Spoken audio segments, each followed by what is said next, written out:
Hello guys, কেমন আছো সবাই? সবাই ভালো আছো? চলে এসেছি নতুন একটা ব্লগিং ভিডিও নিয়ে। আর এদেরকে আজকে একটু ছাদে ছেড়ে দিয়েছি। এদের একটু এক্সারসাইজ করা দরকার, না হলে এরা ঠিকঠাক হাঁটবে না, তখন এদের প্রবলেম হয়।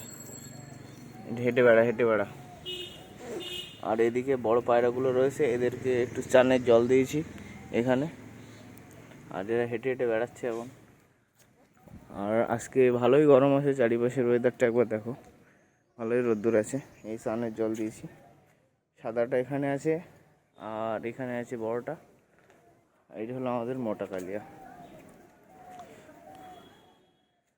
চারিপাশের ওয়েদারটা কিছুটা এরকম। এদেরকে আজকে ছোলা দেওয়ার মতো ছোলা আজকে অ্যাভেলেবেল নেই, ছোলা ফুরিয়ে গেছে, কিনতে হবে। আর ভিডিও তোমাদের কেমন লাগছে একটু জানিও, ঠিক আছে? আই হোপ সবার ভালো লাগে, একটু সাবস্ক্রাইব করে দিও। দেখা হচ্ছে পরের ভিডিওতে, ততক্ষণ টাটা, বাবাই। এদেরকে একবার দেখে নাও।